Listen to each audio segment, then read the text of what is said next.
Hello everyone, how are we all doing? Good morning. Welcome to Forge from Iron, and don't forget, as we usually do, please don't forget to like, comment on and share the stream, subscribe to the YouTube channel and hit the bell icon for alerts on new content. As always, we thank you very much indeed for your support in this particular matter.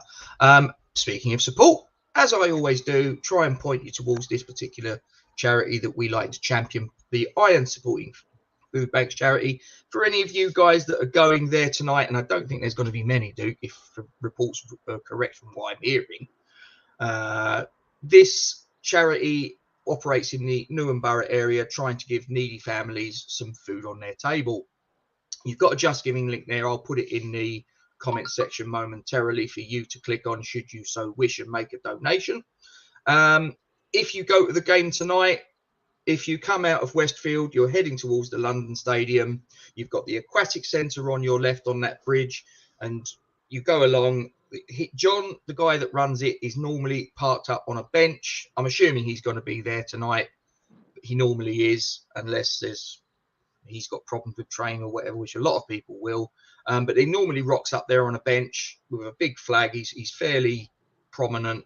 You can go along there if you want to chuck a few bob in his tin. If you want to turn up with any items of food, cans of beans, whatever, he'll take it off you with great gratitude. And as always, guys, as far as this charity is concerned, we thank you very much indeed for your support. Duke. I mean, you say that about the charity there, Rob, the food bank. If everyone going tonight and half of them go across the Aquatic Bridge and half of them drop £1 into the pot, 12.5 grand they can take out of tonight, Rob. If everyone, even if just half of the people that go tonight drop £1 in the pot, and what's a quid? Quid's a cup of tea. It's not even a cup of tea in some of your local cafes. So if you drop £1 in, that can be 12.5 grand sitting in the kitty for the food bank. So, you know, I'm not advocating that everyone that goes that way will. I'm just saying if they do, it'll be great. Let's try and get some money in that kitty. Yeah, I mean, you know, this is like I say, this is a charity that we champion on here, and we're not the only ones. I'm not going to sit here and say we're the only ones that are sort of like trying to shine a light on this. We're just doing our little bit, and I think it's really important in this day and age that we try and help where we can. Anyway, we are here to discuss the UEFA Europa Conference League playoff first leg. Engaged brain, put teeth in, where we face the mighty Viborg, dude. I know you love your Danish football, don't you? And you're a bit of an expert in all things that side of the North Sea. So what do you know about Viborg, old chap? Well, I can tell you they're missing 2 players because UEFA wouldn't let them register them. That's the limit of my knowledge. One of them's called Saeed. That much I do remember. One of them is called something Saeed is his name, and then there was another player. So there's 2 that they couldn't register. Is that his name? I'll take your word for it. One of the previous, the third qualifying round against B36. Torshavn of the Faroe Islands. Great side. I do believe I had one of their injections. Honestly, that explains a lot. Right. I think that was my COVID injection, was B36. I can't remember. To be fair, I mean, listen, we've got a little bit of team news, haven't we? That was, you know, there's an injury. There's a possible injury in a late fitness test. There could be a surprise inclusion in the squad. We obviously know we're going to be missing 2 players and a manager from the game. But I still think, Rob. That's interesting. I tell you what. If they do, then that's big. That's impressive from the club. Good gesture. I mean, I was looking to go, as I said to you this morning. You know, The missus had to go back to Maidstone for some hospital tests on Tuesday. We both had to go to the funeral yesterday of one of my regulars, which again I had no problem in doing. But then when I turned around and said to the missus if we could leave, about 4 o'clock today to drive back and then go to the London Stadium, it was met with a short and shrift no. Which her argument was that Understandable. we've missed enough of the holiday without cutting it short by 5 or 6 hours to drive home to go to the stadium. Which, again, is fair enough, and it's only the third game, if you will, of the season. There's going to be plenty of other games I'm going to be able to get to this season, so be it. It's not the end of the world. I did have a look last night. 35 quid for me, 15 quid for Grace. Would have been, but it was well within my financial remit to be able to do so. But then probably trying to get a taxi back from Deal might have pushed that over the edge. So the answer was quite no. But yeah, I'll grab my laptop. I'll grab my laptop tonight, and we'll find the BT Sport app in the south of France, and which in fairness, I'm not far from the north of I was France. going to say, To be yeah. fair. I actually took some pictures last night of the Calais coast. Was there anybody coming across on a dinghy? You know what? There was on Monday, no, Tuesday afternoon. Seriously? Yeah, no, seriously. We went down to the beach. It's a pebbly beach down here. Yeah, I know. Logan and my niece and my nephew and my sister, they got in the water, and we're sitting there. And yeah, you can see 2 or 3 coming over. There was a couple of patrol boats out there. There was a spotter plane. I do believe they picked them all up. So back you go. Wow. But yeah, that's not going to happen. You know that. Well, it's like I said. It's I said to me, my mum's husband. Oh. Yes, we know it. Well, this was he alluded to this yesterday. I don't know if you saw the message. I saw some. And I don't even know who it is. He hasn't even told me, which is. I don't know yet, which is interesting. Which is very interesting. But I think we find out tomorrow. I think we do. But saying that, Robert, to the 10 people in the live video here, we have our own interview coming up in exactly 7 days' time. Is that correct? We got 2 because the other interview is now out there for. I know, but we've only got one coming up in the next week, haven't we? Oh yeah. For those of you that don't know, we've got Stuart Slater confirmed for Thursday next week. It is.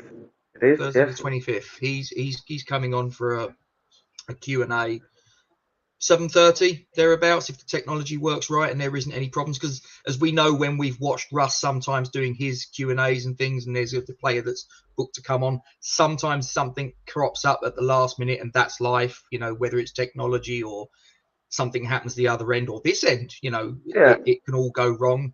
But at the minute, Stuart Slater, bless him, he said, yep, I'll come on and have a little chit chat with you. So it'll be a nice little Q&A session, 7:30 Thursday next week. You're looking forward to it. I know we're sort of talking. We've gone off a little bit off piste, but we'll get this out of the way. We'll come back. No, I am. I'm very much looking forward to it. As I said on Monday during the review of the Forest game, actually very excited. Stuart Slater and Julian Dix were two of the players really that when I was younger. I say younger. I mean, as I said earlier the other day, Stuart Slater is actually only 10 years older than me, 9 years older than me. So, it's going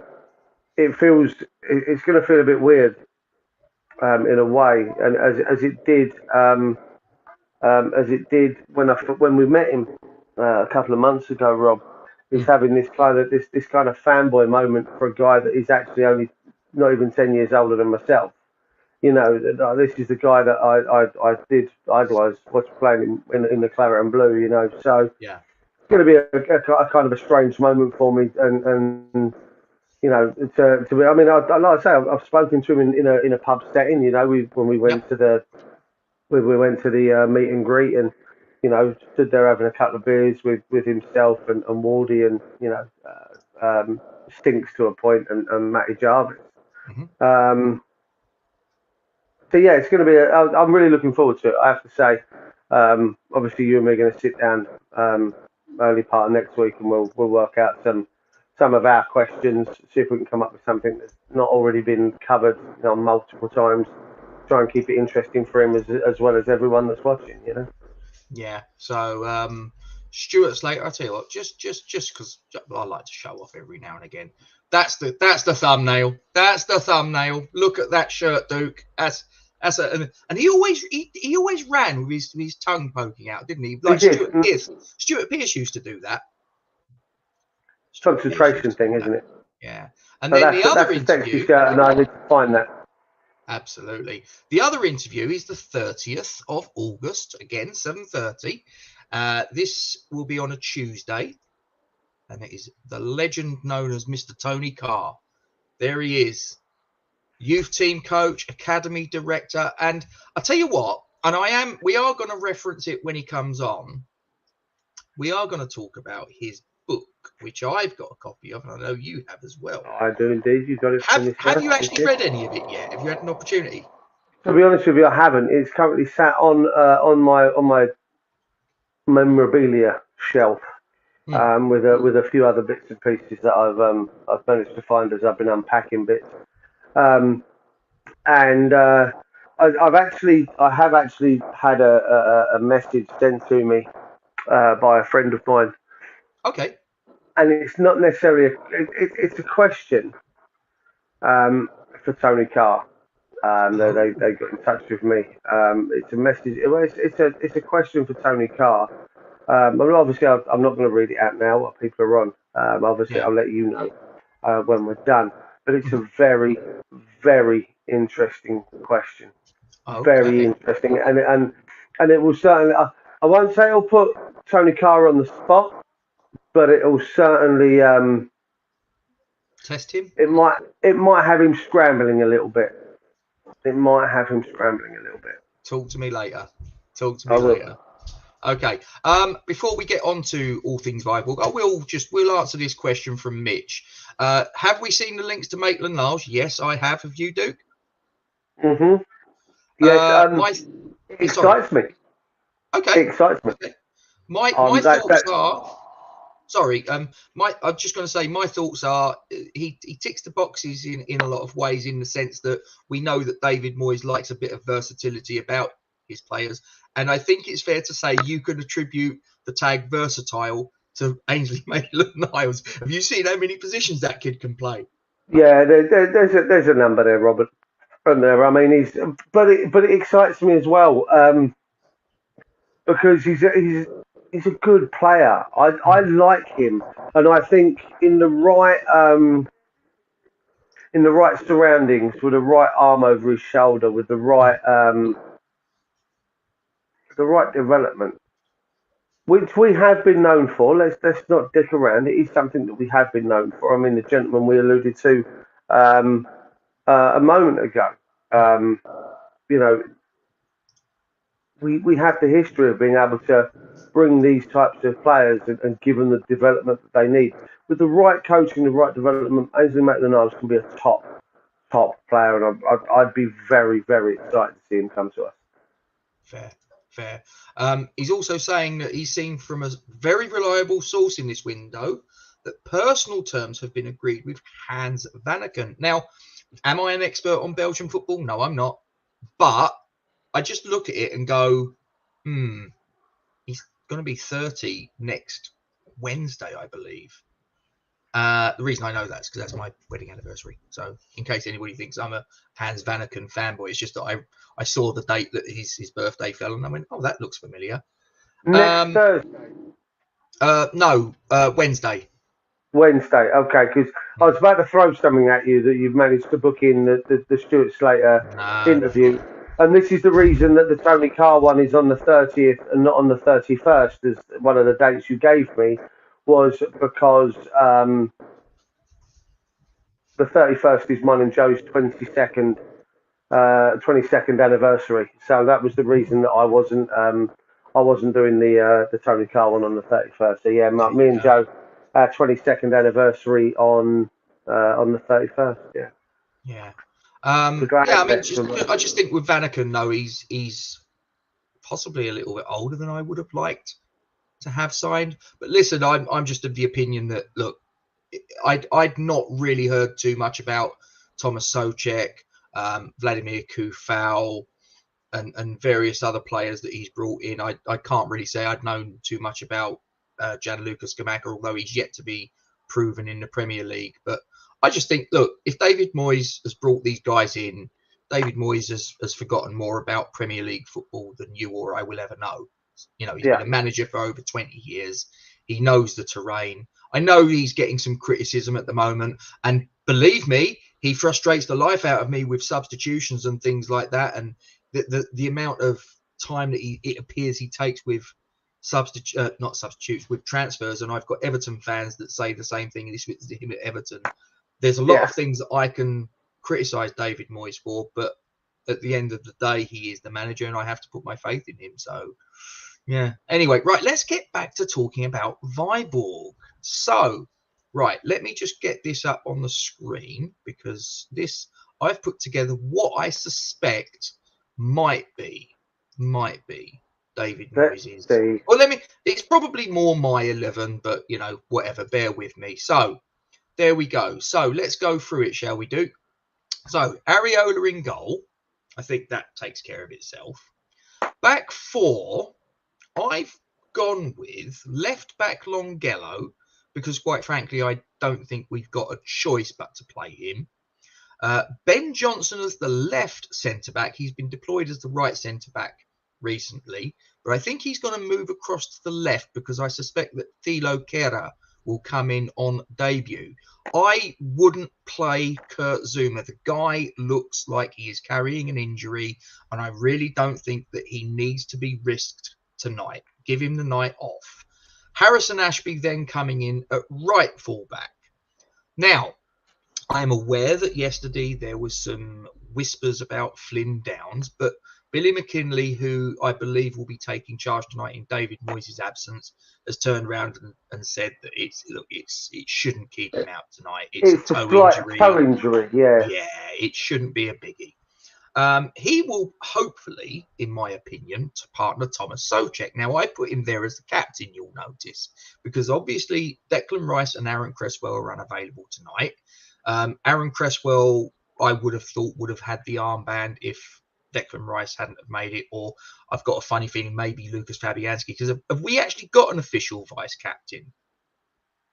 No, I'm aware of. I mean, we knew that Declan Rice was the vice captain behind Mark Noble. So if Noble didn't play, it was always going to be. It's not going to keep him out of tonight by all accounts, Epic. According to Billy McKinley, he should be okay. But yeah, I think that Souček gets the captain's armband. Yeah. For the very simple reason that out of all those players on there, none of them, as far as I'm aware, are the captain of their national team other than Thomas Souček. So for me, that's the sensible option to give him the armband. He's got leadership skills. Then in front of them, Maxwell Cornet making his full home debut on the left. Jared Bowen on the right. Now, the reason I've put him in, I know a lot of people look at that and go, he's struggling. Well, then surely this is an opportunity for him to get a goal, boost his confidence and kickstart his season, right? That's my thinking. Ben Rama I would have in the 10 because I think he had an absolutely brilliant game. And I just think, right, again, I articulated it the other day and I've said it to a few people. I've got a theory about Ben Rama that he is Paolo Di Canio in reverse. His best performances, his best moments, if you actually sit back and look at it, by and large seem to come away from the London Stadium. Now, I'm just sort of thinking, okay, let's try and boost his confidence a bit. He's had a good game. He must know he's had a good game. Play him against this lot. They should be relatively straightforward opposition if we approach it correctly. Play him. He won't want to stop the momentum. Stick him in there. Give him a go.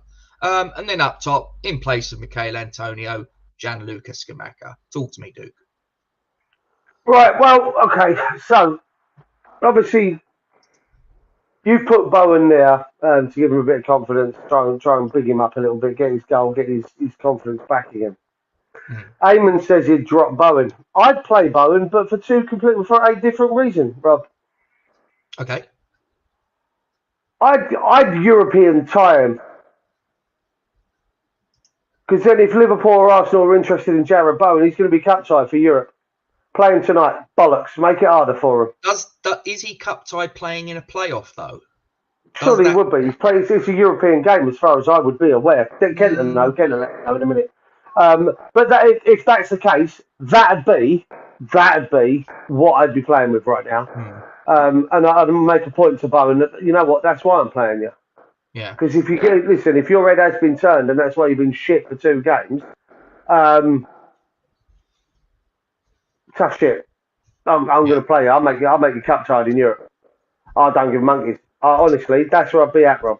Other than that, I mean, listen, Johnson can play left back. I think we might have a surprise in there tonight. You'd play Johnson at left back. So who would you have? Would you keep it as a back four? Keep it as a back four, but there might be a surprise. There might be a surprise inclusion. It's definitely going to be a surprise inclusion in the squad. But I think we possibly may even go one step further, because I just don't think Moyes rates Longelo, mate. I mean, we were at a point where we had no left backs and we still didn't use him. Yeah. I think we could see Ogbonna. I really think we could see Ogbonna in the starting lineup tonight as he comes back. And then I could see Mitch says it there, Ogbonna could play 45. It might be that you might see this lineup start and then Ogbonna comes on for Longelo at half time and Johnson moves out. You might even see Zuma play 45 and then see Ogbonna play Kent's 45. It, I think. Yeah, possibly. And he does say he thinks. It's not a definitive. No, that's fair enough. Yeah. I mean, Kehrer, here's the irritation for me. He's not had a training. He's not going to have had a training session with his teammates. We're just going to drop him in and go do. Which is why I think Zuma may well play the first 45, because then you've got 3 French-speaking players kind of in a triangle there with Areola, Kehrer, and obviously Zuma. But again, I might be wrong. Mitch has said it might even be the other way round. As for your midfield, I think Kent put earlier in Connor Coventry and Flynn Wally Downs as your 2 CDMs. I listen. I love the idea, but that'd be next week. That would be next week.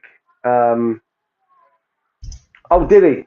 Oh, if he did, that's fantastic. Then different story. But I wasn't sure if he did train with the squad. Just turned up for his medical.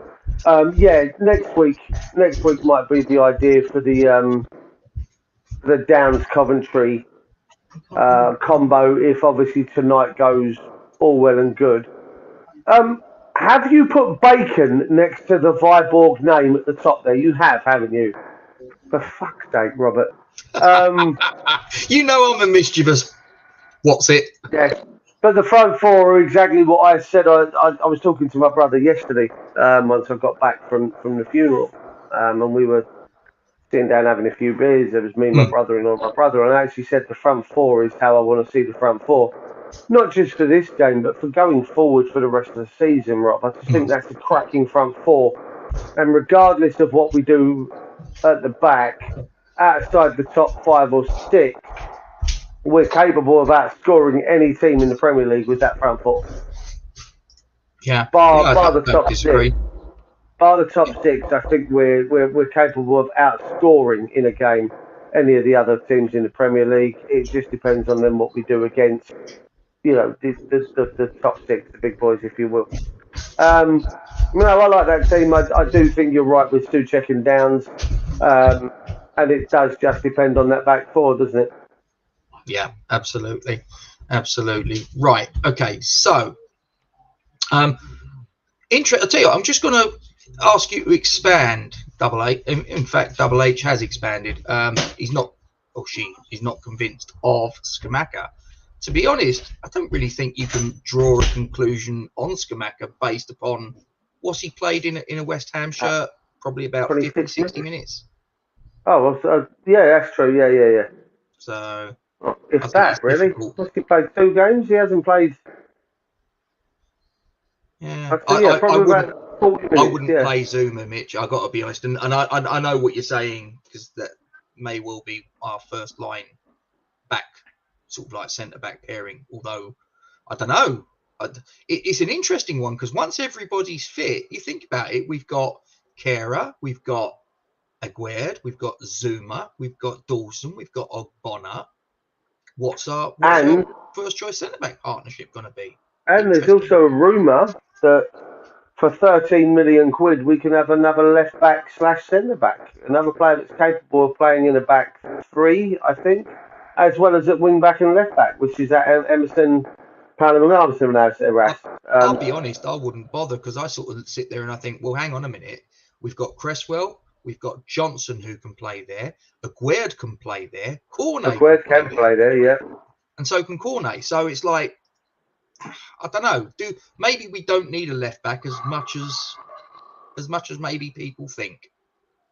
Not this season, anyway. Possibly next season it becomes more of a pressing concern. Possibly this season we might have enough. But obviously, I know Aguerd is out until World Cup, possibly. Yeah. But, hey ho. But Zuma, I wouldn't start tonight, because I just think if you look at the way he runs, if you look at the way he jumps this season, something's not right.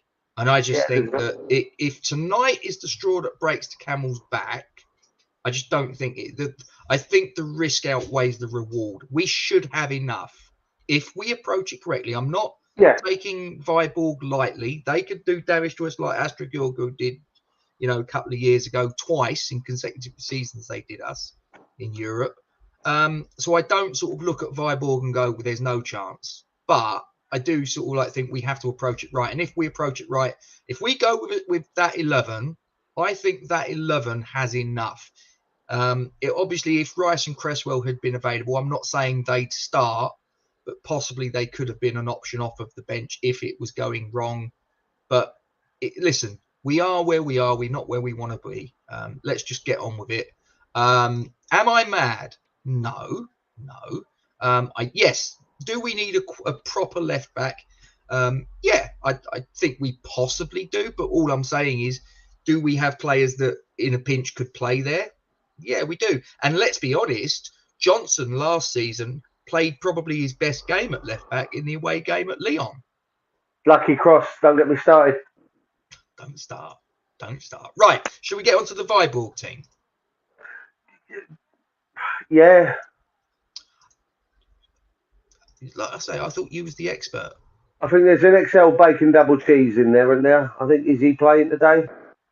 Steady. Right. Okay. In goal, between the sticks, will be their goalkeeper, Lucas Lund Pedersen. Okay? That will be their goalkeeper. Yeah, absolutely. Their left back will be Christian Sorensen. Okay? Their right back will be Daniel Anyembi. Am I doing well so far? I'll be honest with you, I'm quite impressed. Okay.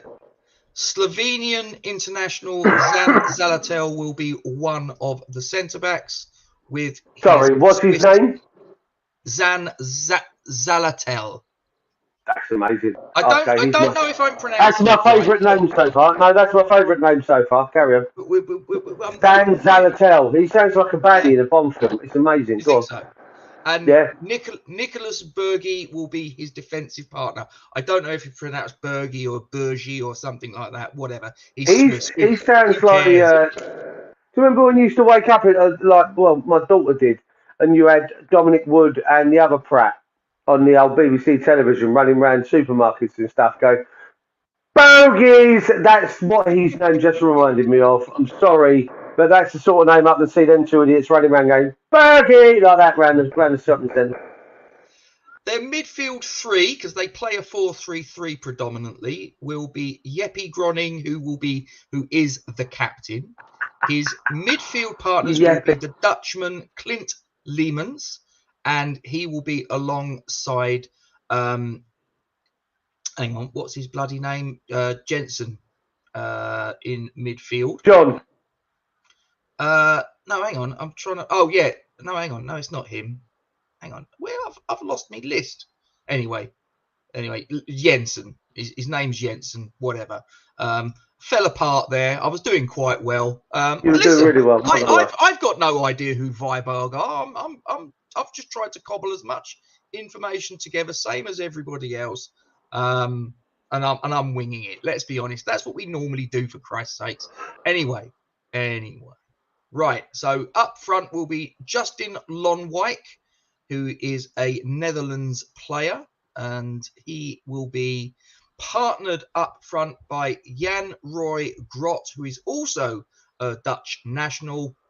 Now, you referenced the player Ibrahim Saeed, who was a Nigerian player, and obviously because of Brexit and the fact that this tie was only confirmed last week and the time frame that they've had to get all the paperwork sorted and all the rest of it, he and the player Alassane Yatta, who's Gambian player, can't be involved tonight for paperwork reasons. So I've had to make a little bit of a gamble on who's going to play on the right-hand side of the front three.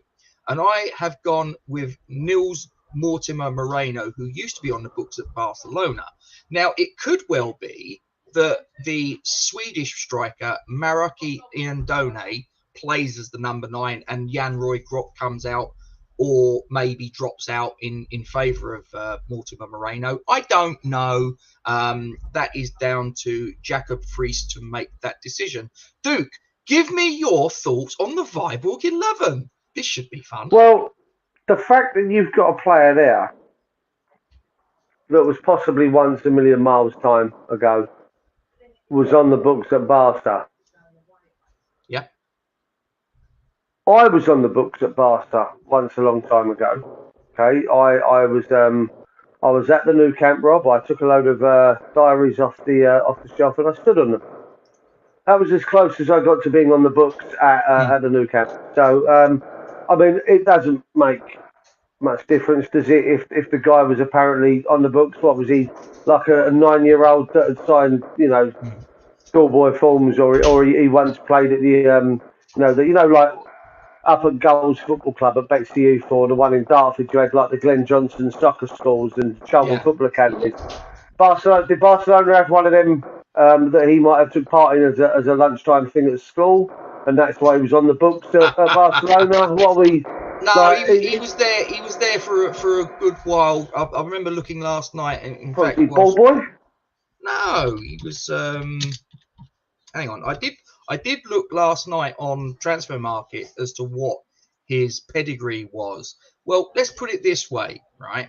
According to what I'm looking at, he was at Barcelona from season 2016-17 when he joined the Barcelona youth, and he's then progressed from there to the 16s, the 18s, the 19s, and Barcelona B. How many games did he play for these guys, Rob? Or does it not tell you? Let me have a little look, see if I can find stats, all seasons. Bear with. Oh, Rob loves it, Kent, doesn't he?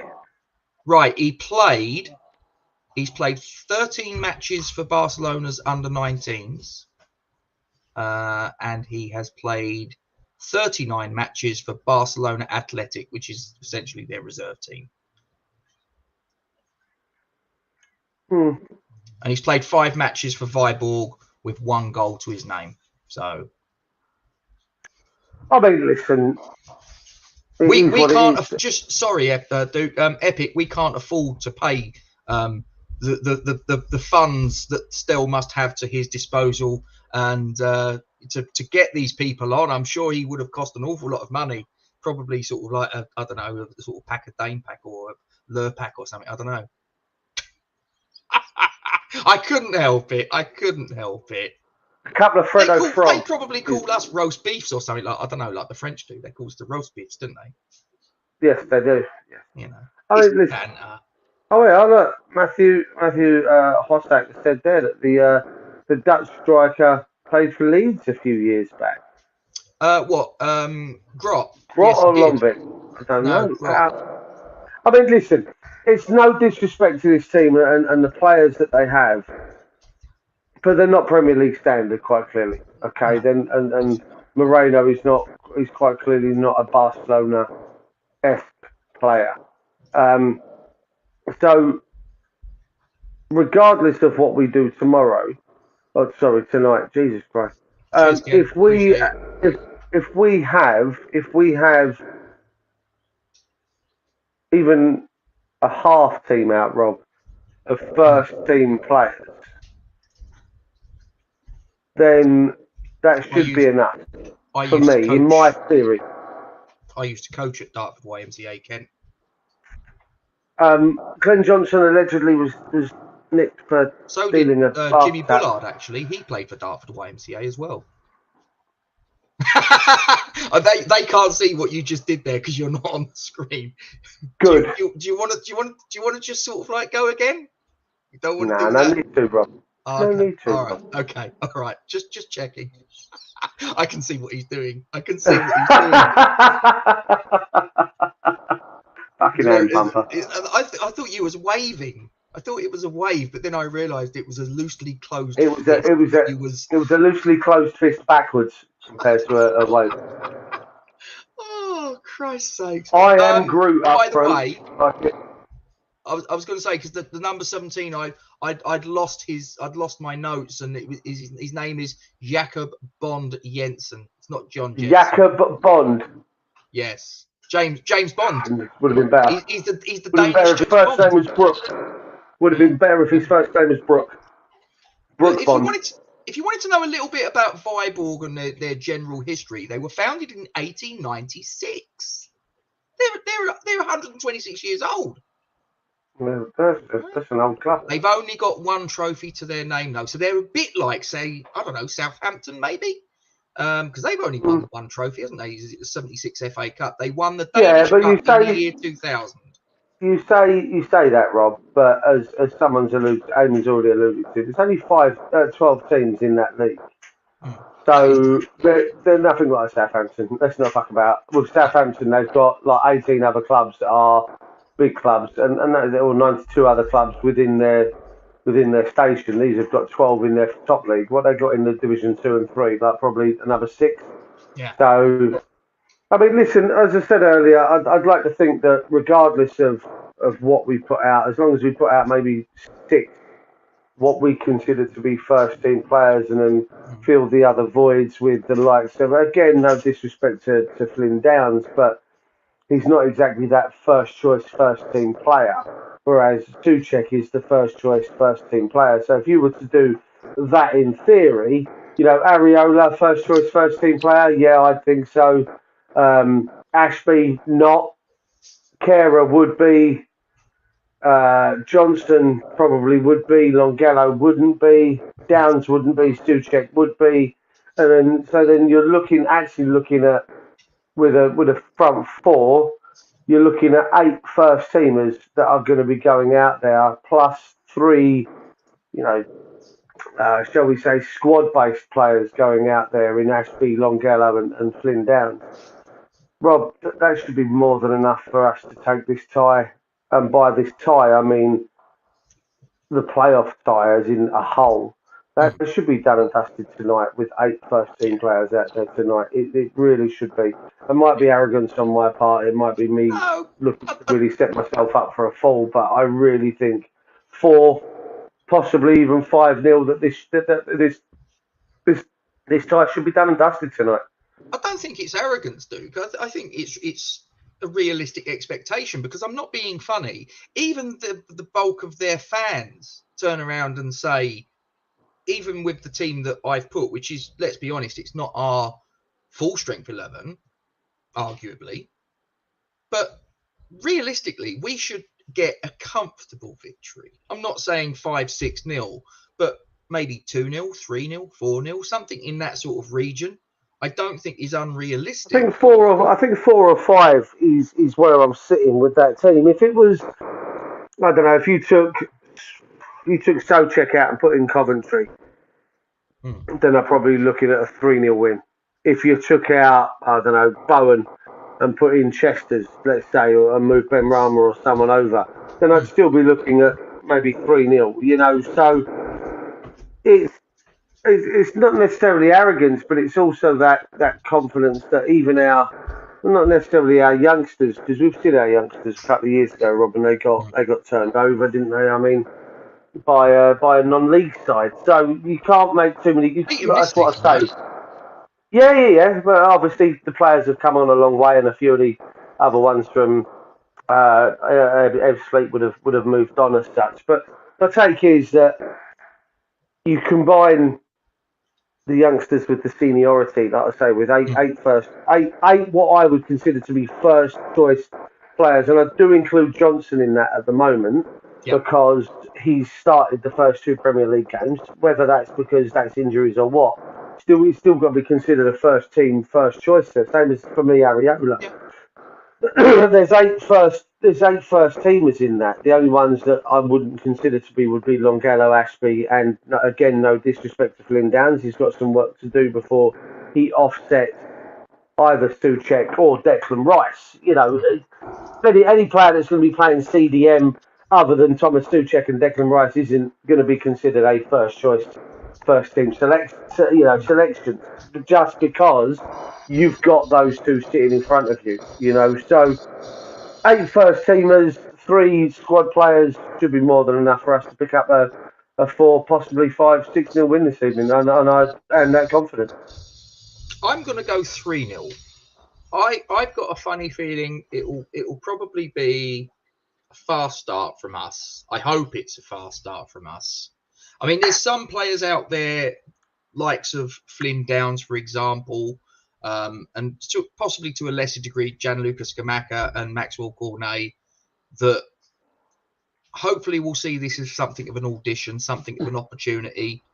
And your right back will see that as well. If Ashby starts at right back, I am so excited to see what that guy's going to bring to the table this season. As we said last season, was it the quarter-final of the League Cup when he stood his ground against Højbjerg? For me, Ashby went from here, in my opinion, not based on talent, just on my opinion.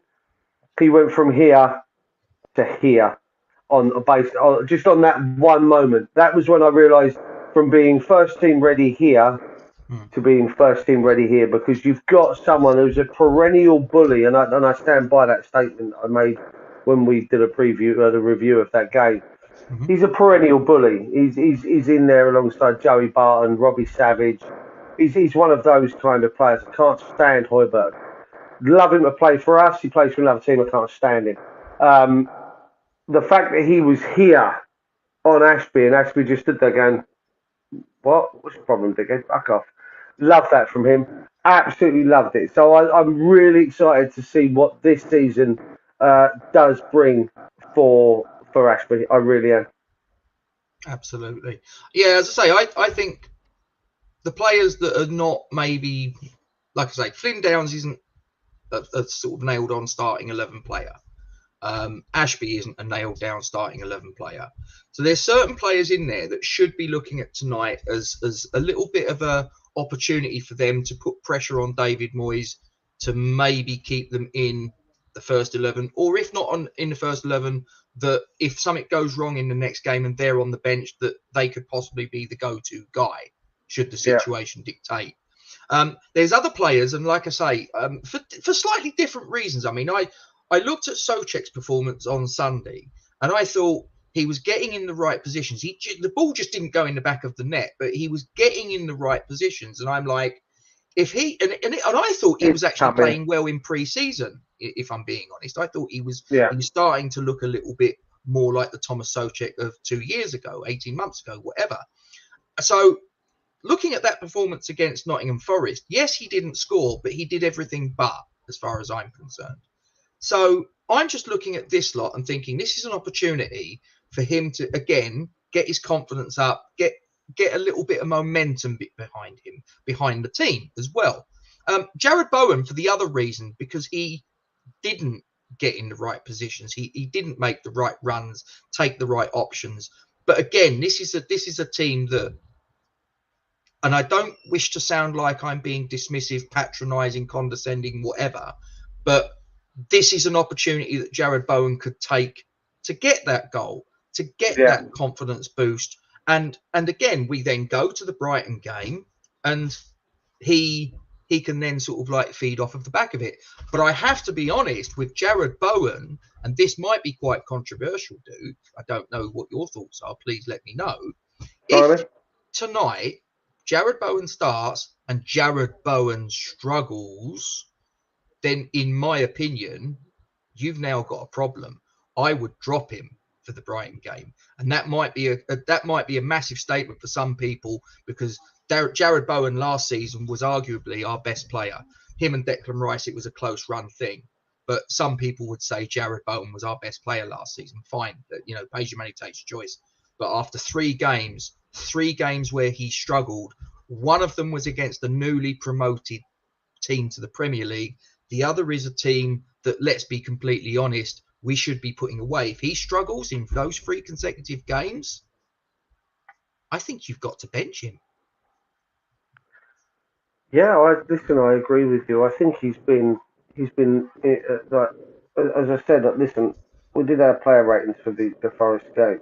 We gave him a 0. I gave him a 0. I gave Declan Rice a 3. Jared Bowen has been the worst that I've seen him since he joined this club. The worst I've seen him since he joined this club. I think you're wrong there, Epic. I really do. But that's again my opinion, your opinion, and I respect your opinion. I just think I don't think that's correct.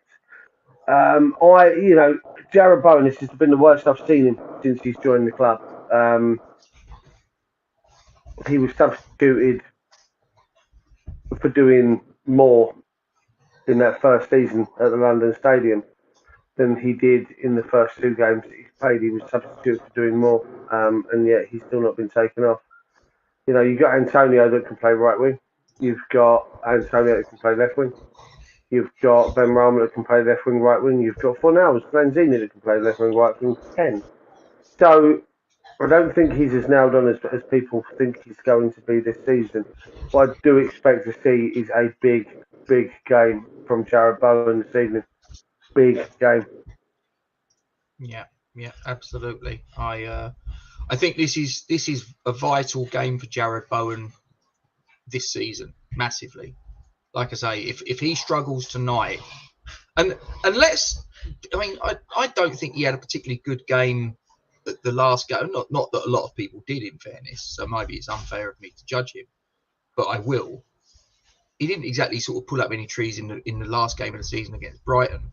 So that would actually be, if he struggles tonight, doesn't score, and looks like his confidence is shot or his head's been turned. It's one or the other, I would suggest. I don't know which. Only one person does, really. But if he goes 3 games of this season and the last game of last season, you could then say, listen, he's had 4 games where he's looked absolute dog shit. And I love Jared Bowen. I'm not bashing him because I think he's a crap player, all the rest of it. I think Jared Bowen's great. I think he's been one of the star signings of the last couple of years for West Ham. But I've got to call it as I see it. He's struggled. And I think there's only so much. Everybody says about credit in the bank for, players, for managers in various scenarios. And I appreciate that, yeah, you do have to sort of like have a little bit of loyalty. You have to have a little bit of patience. But unfortunately, in the Premier League or in the Conference League tonight, whatever, patience is a very, very scarce commodity, because the money, the riches are so vast that you can't sort of like sit there and have a passenger for several games, which, let's be honest, the last couple of games, that's exactly what Jared Bowen has been. Without a doubt. It's as I said to you off air, Rob, it's very concerning. His attitude at the moment is, especially on the pitch, it doesn't seem like he wants to get involved. Avoiding being on the ball, avoiding challenges. Is it because he's had his head turned and there's a transfer in the wings? We've got just over 12 days to go of this window. and it's worrying. It's very worrying. What would you, let's just fast forward. Let's just suppose you're David Moyes, and let's just suppose you suspect or even know that his head's been turned, to use the expression. Would you contemplate moving him on? If let's suppose there's an offer on the table from Arsenal, from Liverpool, and let's suppose they've put an offer in of 50 million. Let's just whether you think that's enough. I'd have the conversation with Jared Bowen. I'd sit down with him. This should have been done after the first game. It should have been done after City. And it should have been done most definitely after the Forest game. I can see what Budgie's saying, because he did play in the nation stuff, but he weren't the only one, Budgie. There was other players that played nation stuff that have come out the other side and are still better than what they were last season. What we'll say is, if there is an offer, or if he has been tapped up, or if there is, his head's been turned by press or by agent bullshit or whatever, sit down and have a conversation with him. Let him know where we stand. We have no intention of selling him for less than 75, 80 million quid. That's it, right? There needs to be no. Who was it that did this? Leicester with Maddison. Maddison got Arsenal, by the way. Don't think so. I think he's still there. But apparently there was a tweet out yesterday by Fabrizio Romano that Maddison had gone Arsenal, or was going Arsenal. 50 million quid, 185 grand a week is something that I saw yesterday. It was a picture that had been shared. I've just put his name into Google search, and according to this, he's still a Leicester player. Okay, it might just be something that's going on there. What we need to do is we need to stop dicking around. Listen, if we want £75 million for a player, then we want £75 million for a player. That's what it's going to cost you. Leicester did it with Ben Chilwell. Chelsea came in and went, how much do you want? We want 50 million quid. It's 50 million quid. We'll have Chilwell. Thank you very much. Right? Don't fuck around with this. We want 75 million. All right, we'll give you 50 million plus 18 in add-ons. No. That's not what I said. You're not listening. I know we do it the other way. Yeah. I know we do that. But if players like Jared Bowen, who are quintessential to being, us doing what we do, then listen, Jared, we're not letting you go for less than 75 million. If people don't come in for £75 million, without £75 million, you ain't going nowhere. Get your ass on that pitch and do the job that we pay you to do. Because I'm telling you now, if he keeps putting in mediocre performances, then surely there's something in his contract that says he has to play to the best of his ability. Well, if he ain't fulfilling the remit of his contract, can we fine him? Because if he's not playing to the best of his ability because he doesn't want to, then he's not fulfilling the terms of his contract. And it's just shit like that. Listen, not being funny. I don't know whether you could find someone for not playing well, because someone could not play well for a whole multitude of reasons. Hey, listen, it is what it is. Okay, I get what you're saying, and there's other shit out there. But as I was saying, I was saying to people in the pub before I came away, Sunday I think it was, after the Forest game, I was saying about performance-based pay. Like, we've got to stop with this. It's like, as I've just said there, if Maddison goes to Arsenal, 185 grand a week. Nice work if you get it. It's what it is, but his job is to assist goals, isn't it? Really, as that type of player, he should be getting assists. So why are you not setting him as if he goes through the season with no assists, right? James Maddison, 0 assists, 0 goals, still gets his 185 grand a week. What's he done to justify his? What's he done to justify his wages? He hasn't. You say that. I always think it's a little bit sort of like, with assists, you're reliant upon. Let's say I'm the playmaker, Duke, and you're the striker, and I keep playing you through. No, but let's just suppose, for the sake of the argument, I'm a playmaker, you're a striker, and I keep playing you in, and you keep hitting row Z, hitting the bar, goalkeeper clears it off the line, goes wide, So goes then, high. It's like, well, I've done my job. key passes, Rob, is another one. That key passes could be another, and I was saying this to people in the pub.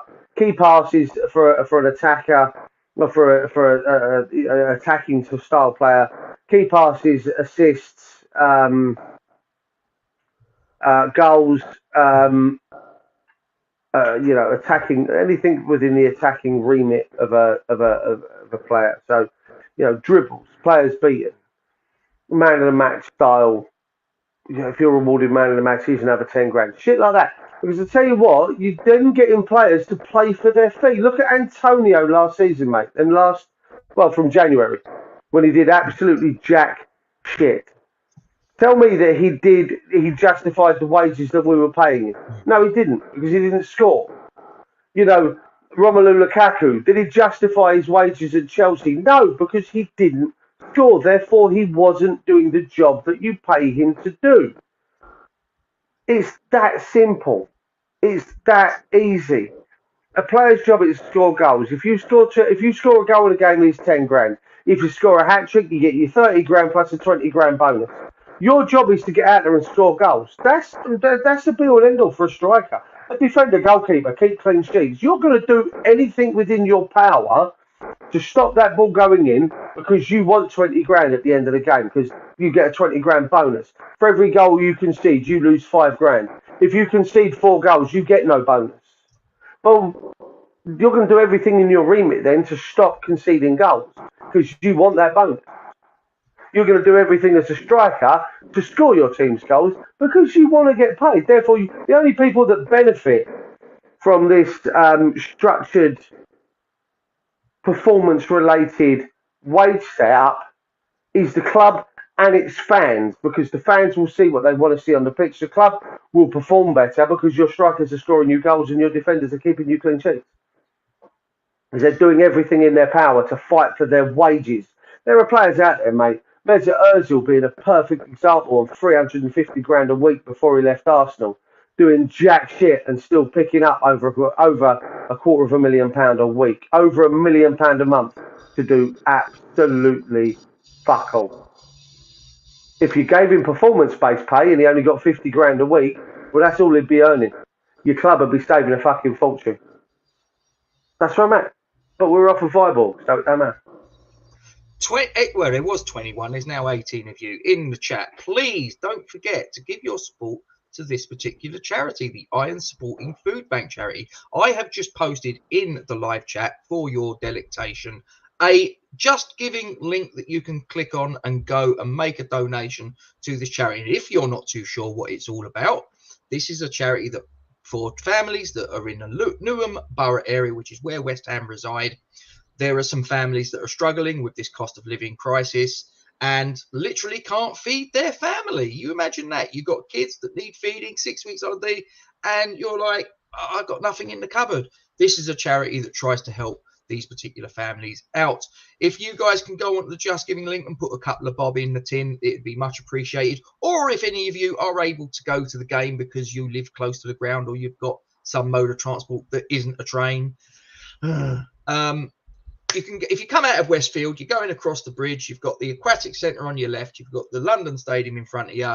John normally rocks up on a bench somewhere around there with a flag up. He's fairly prominent. If you want to go along with a few bob, put in his pocket, not a problem. If you want to go with a couple of cans of beans or whatever, no problem. Drop it off. He'll take it with all grace and gratitude. And as we would like to sort of thank you for any of your help that you can give. And as we always finish with, Duke, I would like to encourage you to please don't forget to like, comment on, and share the stream to your social media platforms. Subscribe to our YouTube channel, and don't forget to hit the bell icon for alerts on new content. And as always, Duke, we thank you very much indeed for your support. Anything you want to say before we knock it on the head, old chap? No, it's just come out though that, well, yes then. It's just come out that we're still working on signing another centre back. Yep. Jakob Kivois, I am going to assume. He's a Spezia central defender, 22 years old. Apparently, He is indeed. We are still in talks, and the club hierarchy plan to keep spending on defensive reinforcement. They feel we have enough up top now, which I think they're wrong. I still think we need maybe one more striker, or a striker that can play a 9 role. You know what I mean? A false 9 or even a 10. He can play in defence, and he can also play as a central defensive midfielder, which then, if that's the case, I'd rather him than Vanaken, to be honest with you, at 22 years old. Unfortunately, Mr. Walsh, you've turned up just as we're about to knock it on head. And I'll finish with Duke. What are we? Massive. Absolutely fucking massive.